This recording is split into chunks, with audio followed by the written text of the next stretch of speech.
नमस्कार, बहुत बहुत स्वागत है आप सभी का। आप देख रहे हैं सुबह 9 बजे। मैं हूं प्रीति। एक नजर हेडलाइंस पर। 24 घंटे से भी कम समय में मंगलयान करेगा मंगल की कक्षा में प्रवेश। दिल थाम कर देश कर रहा है इस घड़ी का इंतजार। राज्यसभा टीवी की 48 घंटे की विशेष पेशकश। असम और मेघालय में भारी बारिश के बाद आई बाढ़। जम्मू कश्मीर में बचाव कार्य खत्म, पुनर्वास पर जोर। महाराष्ट्र में गठबंधन बचाए रखने के लिए कांग्रेस और एनसीपी की बैठक आज। बीजेपी का शिवसेना को नया प्रस्ताव, 130 सीटों पर चुनाव लड़ने को तैयार। चीन के राष्ट्रपति का सेना को आदेश, कहा एक क्षेत्रीय युद्ध के लिए रहे तैयार और केंद्रीय नेतृत्व के सभी फैसले हों सख्ती से लागू। और एशियन एशियाई खेलों में स्क्वैश में भारत के लिए पदक पक्का। सौरभ घोषाल सिंगल के फाइनल में 25 मीटर रैपिड फायर शूटिंग में मिला कांस्य।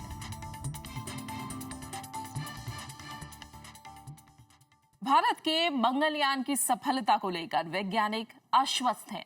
उनका मानना है कि मंगलयान एक बहुत ही आधुनिक तकनीक से लैस है और इसका सफल होना निश्चित है।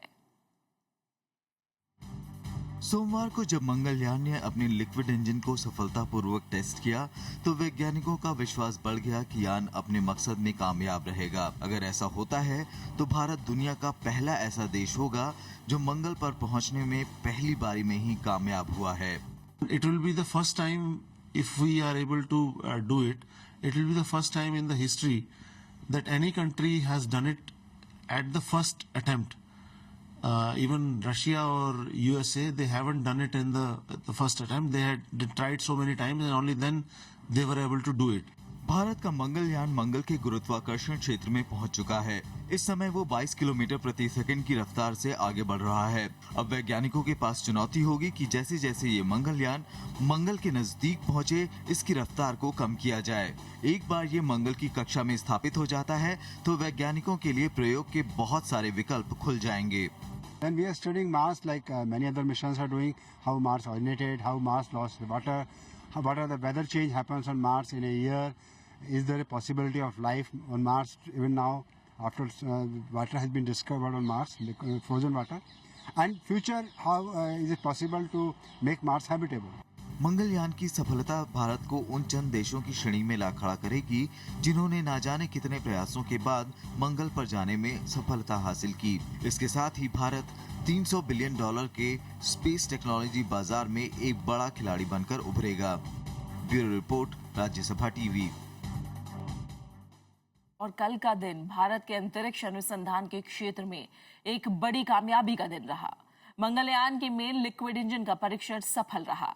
इस सफल टेस्ट फायरिंग के बाद अंतरिक्ष में भारत सफलता की नई उड़ान से चंद कदम दूर है। 24 सितंबर की सुबह प्रधानमंत्री नरेंद्र मोदी बेंगलुरु में इसरो के सेंटर में मौजूद रहेंगे।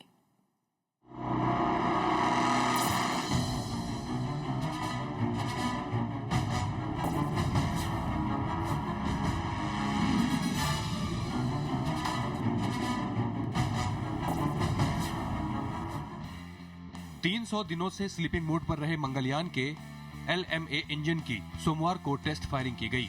दोपहर करीब 2:30 बजे 4 सेकंड के लिए इसके लिक्विड इंजन को चालू किया गया। इसके साथ ही मंगल की कक्षा में मंगलयान की एंट्री का काउंटडाउन शुरू हो गया। टेस्ट फायरिंग का मकसद मंगलयान की गति को धीमा करना था ताकि ये मंगल ग्रह के गुरुत्वाकर्षण में खींचा चला जाए और उसकी कक्षा में स्थापित हो जाए।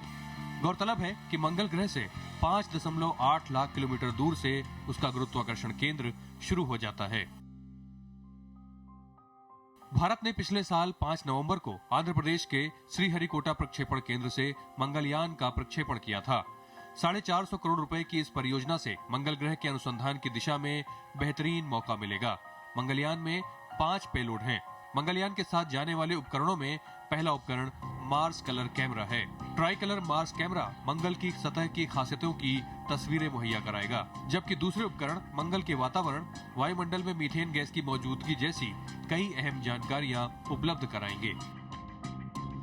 लाल ग्रह यानी मंगल ग्रह, सभ्यता के विकास से ही मंगल मानवीय जिज्ञासाओं का आकर्षण का केंद्र रहा है।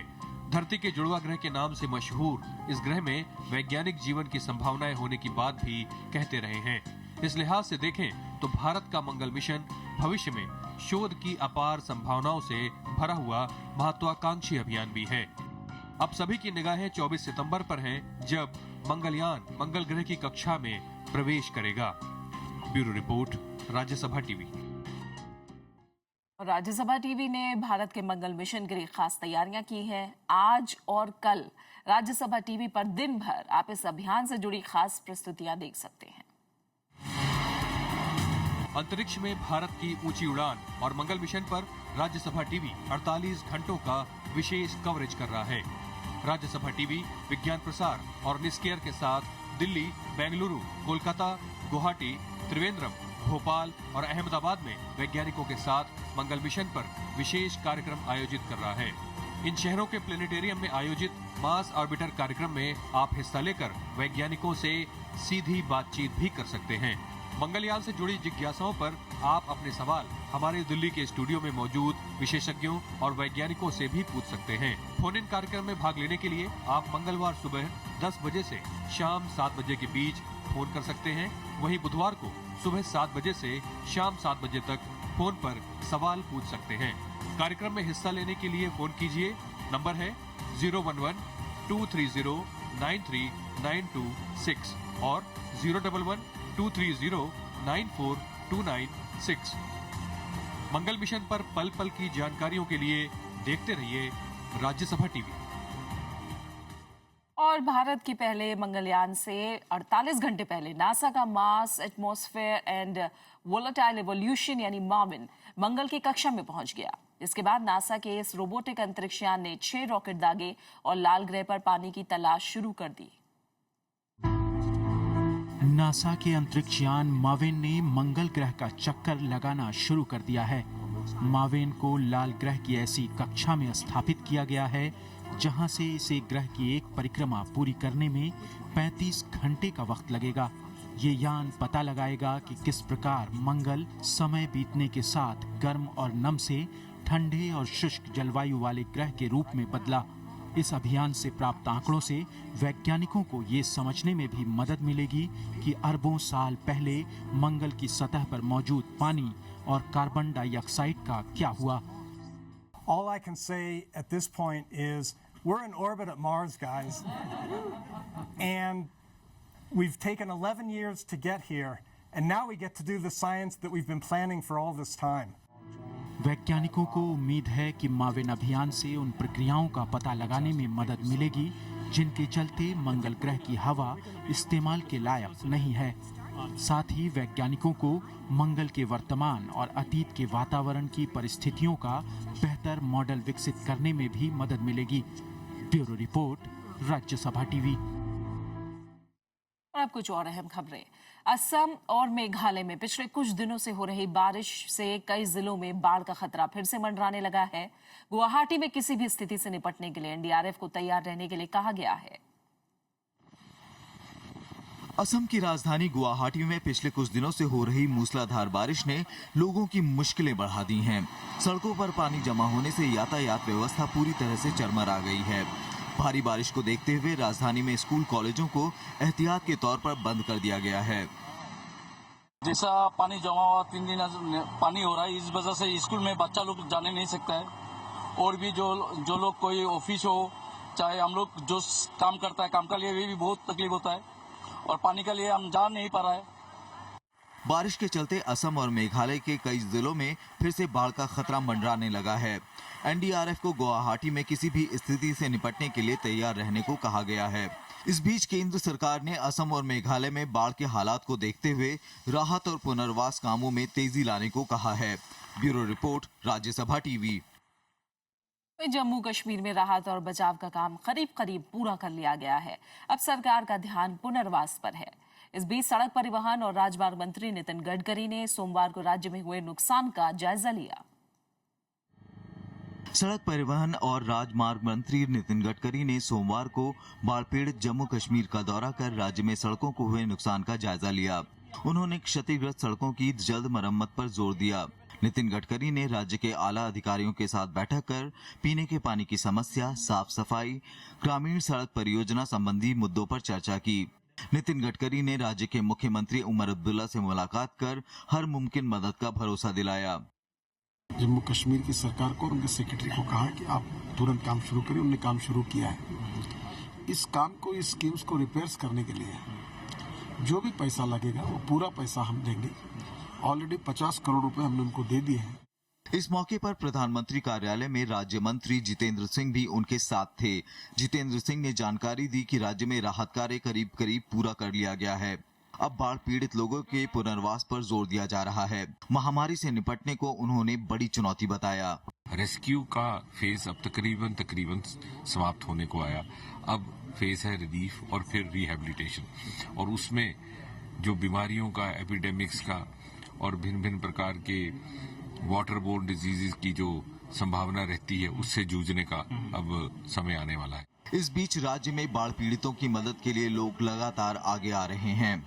ਦੂਜੇ ਜਿਹੜੇ ਹੋਰ ਉੱਥੇ ਅਸੀਂ ਨਾਕੇ ਸਥਾਪਿਤ ਕਰ ਰਹੇ ਹਾਂ ਤਾਂ ਕਿ ਇੱਕ ਥਾਂ ਤੋਂ ਨਹੀਂ ਕਈ ਥਾਵਾਂ ਤੋਂ ਰਾਸ਼ਨ ਵੰਡਿਆ ਜਾਏ। ਉੱਥੇ ਸਾਰਾ ਸਮਾਨ ਜਾਊਗਾ। जम्मू कश्मीर में आई बाढ़ से राज्य में जानमाल का भारी नुकसान हुआ है। राज्य में हुए नुकसान का आकलन लगाने के लिए कई एजेंसियों को लगाया गया है। नवविक्रम सिंह, राज्यसभा टीवी, श्रीनगर। जम्मू कश्मीर में आई भीषण बाढ़ में सेना और एनडीआरएफ ने करीब 3 लाख लोगों को सुरक्षित निकाला। गृह मंत्री राजनाथ सिंह ने इस बात की जानकारी दी है।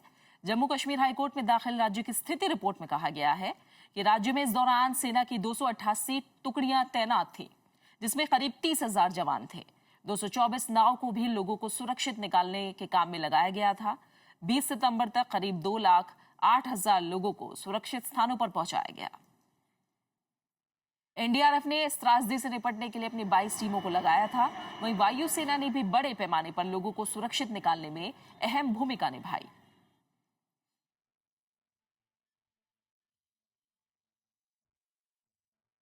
फिलहाल जम्मू कश्मीर में तो पुनर्वास का काम किया जा रहा है, लेकिन आपको बता दें असम और मेघालय इस समय भारी बारिश के बाद बाढ़ से प्रभावित हैं। गुवाहाटी में हमारे संवाददाता प्रणव गोस्वामी मौजूद हैं, उनका हम रुख करते हैं। प्रणव, कितनी भयानक स्थिति है फिलहाल वहां?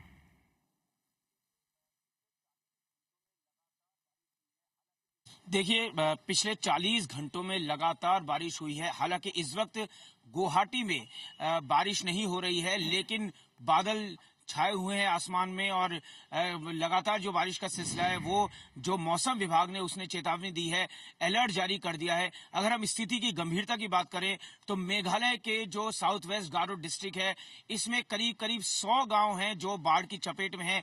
1 लाख लोग प्रभावित हुए हैं। अगर असम की बात करें तो चाहे वो करीमपुर हो या डुबरी हो या कामरूप हो और गुवाहाटी के कुछ हिस्से हैं जिनमें लगातार बारिश हुई है। 100 से ज्यादा लोगों को 100 से ज्यादा गांव हैं मेघालय के जो प्रभावित हुए हैं और करीब 5,000 लोग हैं जो असम में जिनको की सुरक्षित स्थानों पर पहुंचाया गया है। एनडीआरएफ, बीएसएफ और आर्मी को अलर्ट कर दिया गया है। हालांकि मेघालय में अभियान शुरू कर दिया है जो बचाव दल है उन्होंने, लेकिन और कई जगह से जो भूस्खलन। बहुत बहुत शुक्रिया प्रणव आपका हमारे साथ जुड़ने के लिए। तो तमाम ज़िले हैं असम में जो बारिश से के बाद बाढ़ से पीड़ित हैं और सड़क संपर्क भी यहाँ टूट गया है। लगातार कोशिश की जा रही है कि लोगों तक राहत जल्द से जल्द पहुँचाई जाए। इस बीच आपको बता दें कि गृह मंत्री राजनाथ सिंह ने बीएसएफ से भारत पाकिस्तान सीमा पर चौकसी बढ़ाने के लिए कहा है। जम्मू कश्मीर में बाढ़ की वजह से सीमा पर सुरक्षा ढांचे को भारी नुकसान हुआ है। जगह जगह बाड़े टूट गई हैं। बीएसएफ की करीब 30 चौकियों को भारी नुकसान हुआ है। गृह मंत्री ने कल दिल्ली में बीएसएफ मुख्यालय का दौरा किया और नुकसान के बारे में बात की। बीएसएफ ने इस काम को जल्द पूरा करने के लिए तुरंत फंड देने का प्रस्ताव भी रखा है। बॉर्डर सिक्योरिटी फोर्स के हेडक्वार्टर पे इसलिए मैं आया हूँ ताकि यहाँ के जितने भी ऑफिसर्स हैं उनके साथ एक मीटिंग हो जाए और बॉर्डर सिक्योरिटी फोर्स की और अधिक स्ट्रेंथनिंग के लिए क्या क्या आवश्यकता है इसकी जानकारी भी हासिल हो सके, ताकि छोटी मोटी जो कमियां हैं और जो ग्रीवेंसेस हैं उनका जल्दी से जल्दी रिडेशल हो सके। फिलहाल यहाँ रुक रहे हैं एक छोटे से ब्रेक के लिए और ब्रेक के बाद गंगा की सफाई पर केंद्र ने दी सुप्रीम कोर्ट को रिपोर्ट।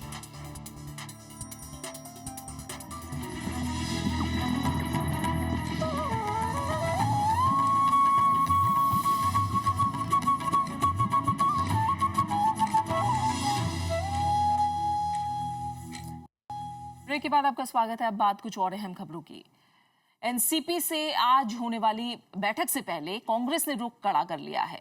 महाराष्ट्र के मुख्यमंत्री पृथ्वीराज चव्हाण ने कहा है कि कांग्रेस एनसीपी से गठबंधन बनाए रखना चाहती है, लेकिन सीट बंटवारे पर बात अटकी तो कांग्रेस अकेले चुनाव भी लड़ सकती है। महाराष्ट्र में एनसीपी से गठबंधन को लेकर कल कांग्रेस में दिन भर बैठकें चलती रहीं। पार्टी की केंद्रीय चुनाव समिति ने राज्य में सभी सीटों पर उम्मीदवारों के नाम पर चर्चा की। दूसरी तरफ महाराष्ट्र के मुख्यमंत्री पृथ्वीराज चौहान ने कांग्रेस अध्यक्ष सोनिया गांधी और राज्य की स्क्रीनिंग कमेटी के प्रमुख मल्लिकार्जुन खड़गे से मुलाकात की। हमने पूरी अपनी कंटिंजेंसी तैयारी कर ली है कि अगर नहीं होता गठबंधन तो क्या करेंगे। जैसे कि मैं समझता हूँ कि सभी पार्टी ने की है कि अपनी तैयारी, क्योंकि समय बहुत कम है। महाराष्ट्र के मुख्यमंत्री ने साफ किया कि एनसीपी से गठबंधन आत्मसम्मान की शर्त पर नहीं होगा। उन्होंने कहा कि कांग्रेस ने एनसीपी के सामने नया प्रस्ताव रखा है, जिसके तहत वो 10 सीटें लौटा दी जाएंगी जो 2009 में एनसीपी से ली गई थी। इसलिए अगर खुले मन से अगर हम आगे बैठे, ओपन माइंड से हम अगर चर्चा करें तो शायद हल निकल सकता है, लेकिन अगर प्री कंडीशन रख पे हम चर्चा करेंगे तो शायद मैं बहुत फिर आशादायक नहीं हूँ। उधर एनसीपी की कल कोर कमेटी की बैठक हुई। एनसीपी ने 124 सीटों पर लड़ने का कांग्रेस का प्रस्ताव खारिज कर दिया। पार्टी ने साफ किया कि वो इस बार अधिक सीटों पर चुनाव लड़ना चाहती है। हमारी मांग जो सीटों की, ज्यादा सीटों की है, वो आज से हमने कोई पिछले 2-4 दिनों के कोई घटनाक्रम के वजह से हमने बात नहीं की है। ये हमारी मांग पिछले 1.5-2 महीने से हमने कांग्रेस पार्टी के सामने रखी है और उसी स्टैंड पे हम आज तक कायम हैं। राज्य में कांग्रेस एनसीपी गठबंधन पिछले 15 साल से सत्ता में है। पिछले चुनाव में एनसीपी 114 सीटों पर चुनाव लड़ी थी। 2004 में पार्टी ने 124 सीटों पर उम्मीदवार उतारे थे। इस बार पार्टी महाराष्ट्र की 288 सीटों में से आधे पर दावेदारी जता रही है। Bureau report, Rajya Sabha TV. BJP ने शिवसेना के सामने 135 की जगह 130 सीट पर चुनाव लड़ने का प्रस्ताव रखा है। पार्टी उन सीटों को स्वीकार करने को तैयार है जिसे शिवसेना कभी नहीं जीती। शिवसेना फिलहाल ताजा प्रस्ताव पर मौन है। बीजेपी ने आज महाराष्ट्र पदाधिकारियों की बैठक बुलाई है। बीजेपी अध्यक्ष अमित शाह ने कल शिवसेना प्रमुख उद्धव ठाकरे से फोन पर बात की। इसका मकसद दोनों पार्टियों के बीच 25 साल पुराने गठबंधन को बचाने के लिए बीच का रास्ता निकालना था। हम चाहेंगे कि हमारा शिवसेना के साथ समझौता हो, मजबूती के साथ महाराष्ट्र की जनता की आकांक्षाओं के अनुकूल हम वहां सरकार बदले और अपनी सरकार बनाएं। इसलिए यदि कोई क्षेत्रीय पार्टी ये चर्चा करता है तो उस स्थिति में हमारे लिए सबसे प्रिय आज शिवसेना है। शिवसेना और बीजेपी के बीच विवाद की जड़ वो सीटें हैं जिन पर दोनों पार्टियां कभी नहीं जीती। बीजेपी चाहती है कि शिवसेना इन सीटों को उसके खाते में डाल दे। बीजेपी ने तो पूरा का पूरा रुख ही लचीला बनाया है और इसका परिणाम है कि अब हम यहाँ तक आ गए हैं कि आपके हारे हुए और हारने वाली स्थिति के सीटों को भी अगर आप दे देंगे तो भी हम अपनी संख्या में उसे स्वीकार कर लेंगे। इस प्रस्ताव पर शिवसेना का रुख अब तक सामने नहीं आया है। रविवार को शिवसेना प्रमुख ने स्पष्ट किया था कि उनकी पार्टी 151 सीट से कम पर चुनाव नहीं लड़ेगी। उन्होंने बीजेपी को 119 सीट देने का प्रस्ताव रखा है और बाकी सीटें गठबंधन के छोटे सहयोगी दलों के खाते में जाएगी। बीजेपी ये प्रस्ताव नकार चुकी है। Bureau report, Rajya Sabha TV. Bullet train के लिए जापान मुंबई अहमदाबाद कॉरिडोर की स्टडी जल्द पूरा करने पर सहमत हो गया है। जापान के परिवहन मंत्री अकिहिरो ओथा ने कल रेल मंत्री डीवी सदानंद गौड़ा से मुलाकात करके इस पर चर्चा की। जापान इंटरनेशनल कॉर्पोरेशन एजेंसी फिलहाल 534 किलोमीटर लंबे इस मार्ग पर फिजिबिलिटी स्टडी कर रही है। इस पर 300 किलोमीटर प्रति घंटे की रफ्तार से ट्रेन चलाने का प्रस्ताव है। भारत और जापान वेस्टर्न फ्रंट कॉरिडोर पर भी सहयोग कर रहे हैं। इस परियोजना से जुड़े सभी लंबित मसले जल्द सुलझाने पर सहमति बनी है।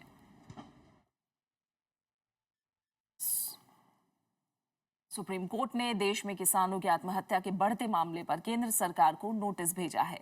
पंजाब की एनजीओ यूथ कमल ने अदालत में याचिका दायर की है। इस याचिका में किसानों की आत्महत्याओं पर कृषि वैज्ञानिक एमएस स्वामीनाथन की अध्यक्षता में 2006 में राष्ट्रीय किसान आयोग की रिपोर्ट की सिफारिशों को लागू करने की मांग की गई है। डॉक्टर स्वामीनाथन की रिपोर्ट को लागू कराने को लेकर हमने ये सुप्रीम कोर्ट में पीआईएल डाली थी। उसमें से ये एक तो एमएसपी निर्धारित करने के लिए, एक जो किसानों का वो बीमा है उनके लिए, पशु बीमा उनके लिए, उनका जो लोन कार्ड है वो भी कम इंटरेस्ट पे मिले उनको। गंगा की सफाई पर सोमवार को केंद्र सरकार ने सुप्रीम कोर्ट में रिपोर्ट पेश की। इस रिपोर्ट में कहा गया है कि गंगा की सफाई के लिए हजारों करोड़ रुपए खर्च होंगे और इसमें 18 साल लगेंगे। सरकार ने कहा कि गंगा के किनारे 118 शहरों की पहचान की गई है, जिसके तहत सबसे पहले सैनिटेशन, वाटर वेस्ट ट्रीटमेंट और सॉलिड वेस्ट मैनेजमेंट को देखा जाएगा। गंगा की सफाई के लिए चरणबद्ध योजना तैयार की गई है। शॉर्ट टर्म प्लान के लिए 3 साल का वक्त रखा गया है, मीडियम के लिए इसके आगे के 5 साल और लॉन्ग टर्म के लिए अगले 10 साल रखे गए हैं। यानी लॉन्ग टर्म प्लान के लिए कुल 18 साल की योजना तैयार की गई है। 2500 किलोमीटर लंबी गंगा नदी जिन 5 राज्यों से गुजरती है, उनसे बातचीत के बाद ही ये टाइमलाइन तैयार की गई है। राष्ट्रीय जांच एजेंसी यानी NIA ने ISIS और अलकायदा के खिलाफ मामला दर्ज करने की अनुमति सरकार से मांगी है। एजेंसी ने केंद्रीय गृह मंत्रालय को भेजी रिपोर्ट में कहा है कि दोनों आतंकवादी संगठन के खिलाफ गैर कानूनी गतिविधियां रोकथाम और संयुक्त राष्ट्र समझौते के तहत मामला दर्ज हो सकता है। सूत्रों के मुताबिक ऐसा करने से ISIS को प्रतिबंधित संगठन घोषित करने में मदद मिलेगी। NIA का यह प्रस्ताव ऐसे वक्त में आया है जब खबरें हैं कि कम से कम 4 भारतीय ISIS की लड़ाई में हिस्सा ले रहे हैं। अमेरिका ने उम्मीद जताई है कि भारत से व्यापारिक रिश्ते और मजबूत होंगे। अमेरिका के विदेश व्यापार विभाग के प्रमुख मैथ्यू हिल्गेनडॉफ ने कल कोलकाता में कहा कि दोनों देशों के बीच द्विपक्षीय व्यापार बढ़ाने की काफी संभावनाएं हैं। दोनों देशों के बीच सहयोग की क्षमताएं भी अपार हैं। उन्होंने कहा कि दोनों देश हर सेक्टर में सहयोग कर सकते हैं क्योंकि दोनों ही देशों की अर्थव्यवस्थाएं बड़ी हैं। साथ ही उन्होंने कहा कि अमेरिका भारत के पूर्वोत्तर के राज्यों से व्यापारिक सहयोग बढ़ाएगा।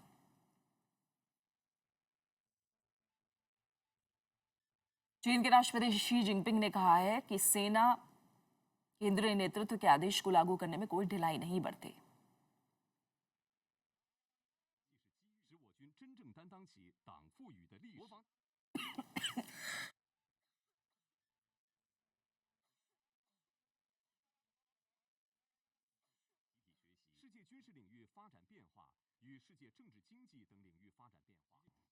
केंद्रीय सैन्य आयोग और चीन की कम्युनिस्ट पार्टी के महासचिव जिनपिंग ने कहा कि सेना पूरी तरह पार्टी के प्रति वफादार बनी रहे। चीन की सरकारी समाचार एजेंसी शिन्हुआ के मुताबिक सेना से कहा गया है कि वो राष्ट्रपति के सभी आदेशों पर तत्काल कार्रवाई करे। हालांकि अभी ये साफ नहीं है कि चीनी राष्ट्रपति ने आखिर ये आदेश क्यों दिया। इसके साथ ही शी जिनपिंग ने सेना से कहा कि वो क्षेत्रीय युद्ध जीतने के लिए तैयारियां शुरू कर दें। गौरतलब है कि चीन का कई पड़ोसी देशों के साथ लंबे समय से सीमा विवाद है। इसमें भारत, जापान, वियतनाम जैसे देश शामिल हैं।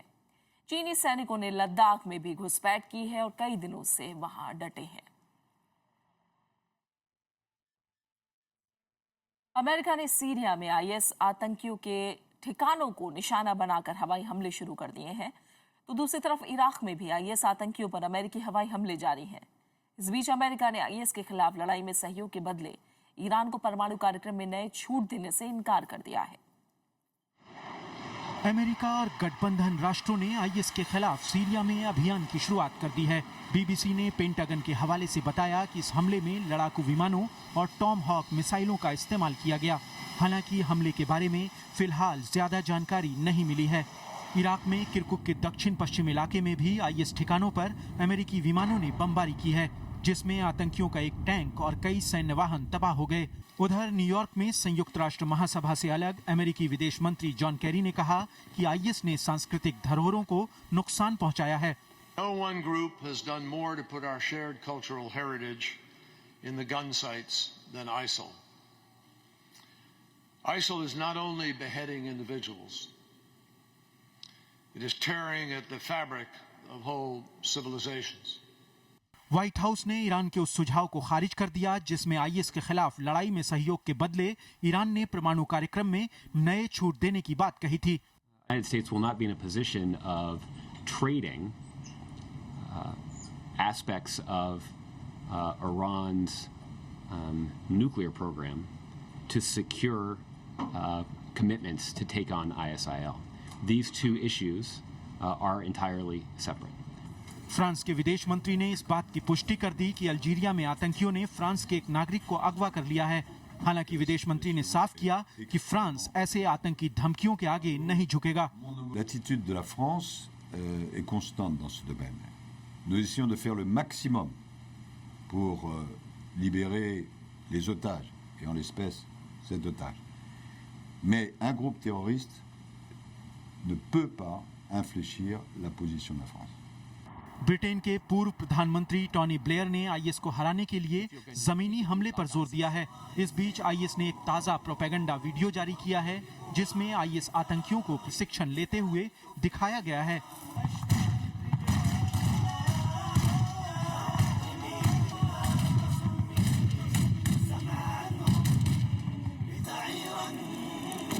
उधर सीरिया के सीमावर्ती शहर कोबानी में आईएस आतंकियों और सीरियाई कुर्द सुरक्षा बलों के बीच लड़ाई जारी है। Bureau report, Rajya Sabha TV. New Zealand में हाल ही में संपन्न हुए चुनाव में भारतीय मूल के 3 लोग भी निर्वाचित हुए हैं। न्यूजीलैंड हेराल्ड के मुताबिक कमलजीत सिंह बख्शी, डॉक्टर परमजीत परमार और महेश बिंद्रा देश की 121 सदस्यीय संसद के सदस्य चुने गए हैं। दिल्ली में जन्मे बख्शी और पुणे से स्नातक परमार ने सत्तारूढ़ नेशनल पार्टी के उम्मीदवार के रूप में चुनाव लड़ा था, जबकि मुंबई में जन्मे बिंद्रा न्यूजीलैंड फर्स्ट पार्टी के प्रत्याशी थे। बख्शी तीसरी बार चुनकर संसद में आए हैं, जबकि परमार और बिंद्रा अपना पहला कार्यकाल शुरू कर रहे हैं। बख्शी न्यूजीलैंड की संसद में पहले भारतीय और पहले सिख सांसद हैं। वो पहली बार 2008 के आम चुनाव में जीते थे।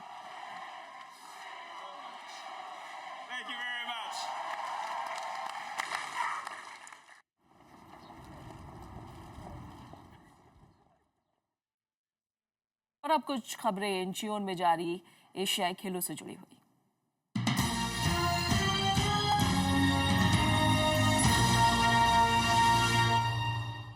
दक्षिण कोरिया के इंचियोन में जारी 17वें एशियाई खेलों में भारत अब तक 9 पदक हासिल कर चुका है।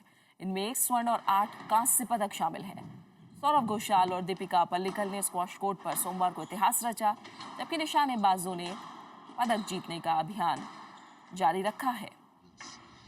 दूसरे खेलों में भारतीय खिलाड़ियों का प्रदर्शन निराशाजनक रहा। पुरुष फुटबॉल टीम और टेनिस टीम अपनी प्रतियोगिताओं से बाहर हो गई। साइकिलिंग में भी भारतीयों का खराब प्रदर्शन जारी रहा और अमरजीत सिंह नागी और अमृत सिंह पुरुषों के स्प्रिंट क्वालिफाइंग में 13वें और 14वें स्थान पर रहे।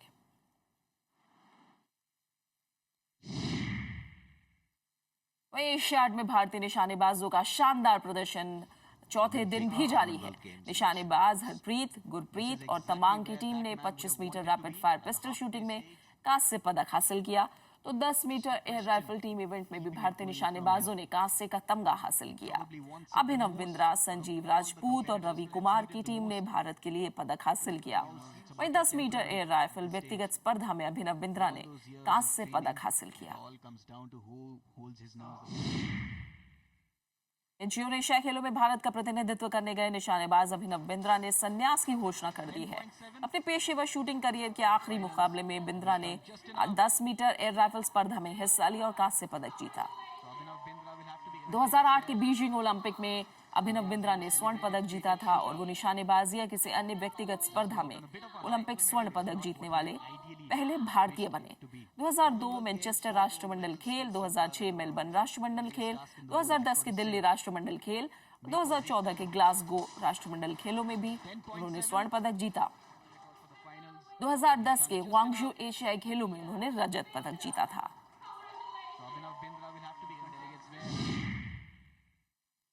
और भारत को स्क्वॉश कोर्ट से अच्छी खबर मिली। सौरभ घोषाल ने सोमवार को 2 बार के पूर्व चैंपियन और शीर्ष 10 खिलाड़ियों में शामिल मलेशिया के ओंग बेंग ही को सिर्फ 45 मिनट में 11-9, 11-4, 11-5 से हरा दिया। इस तरह से स्क्वॉश के फाइनल में पहुंचने वाले पहले भारतीय खिलाड़ी बन गए। घोषाल आज फाइनल में विश्व के 46वें नंबर के कुवैती खिलाड़ी अब्दुल्ला अल मुजायन से भिड़ेंगे, जिन्होंने सेमीफाइनल में हांगकांग के मैक्सली को मात दी। तो भारत की महिला स्क्वॉश में पल्लिकल को दुनिया की नंबर 1 खिलाड़ी निकोल डेविड के हाथों से हार के बाद कांस्य पदक से ही संतोष करना पड़ा।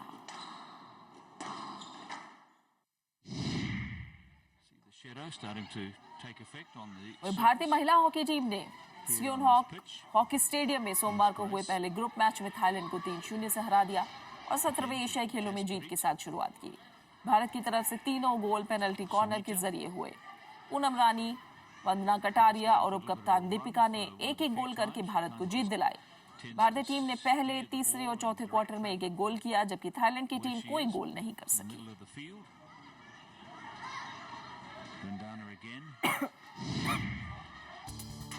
सत्रहवें एशियाई खेलों में अब पदक तालिका पर एक नजर डालते हैं।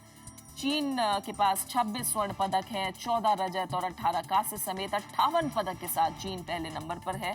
तो मेजबान दक्षिण कोरिया 14 स्वर्ण, 15 रजत और 16 कांस्य समेत 45 पदकों के साथ पदक तालिका में दूसरे नंबर पर है। इसके अलावा जापान 13 स्वर्ण, 13 रजत, 16 कांस्य समेत 42 पदकों के साथ तीसरे नंबर पर है। तो भारत 1 स्वर्ण और 8 कांस्य समेत 9 पदकों के साथ 12वें नंबर पर है।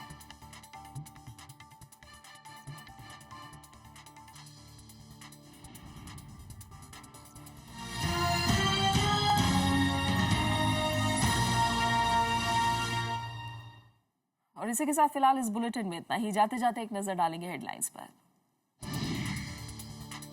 24 घंटे से भी कम समय में मंगलयान करेगा मंगल की कक्षा में प्रवेश। दिल थाम कर देश कर रहा है इस घड़ी का इंतजार। राज्यसभा टीवी के 48 घंटे की विशेष पेशकश। असम और मेघालय में भारी बारिश के बाद आई बाढ़। जम्मू कश्मीर में बचाव कार्य खत्म, पुनर्वास पर जोर। महाराष्ट्र में गठबंधन बचाए रखने के लिए कांग्रेस और एनसीपी की बैठक आज। बीजेपी का शिवसेना को नया प्रस्ताव, 130 सीटों पर चुनाव लड़ने को तैयार।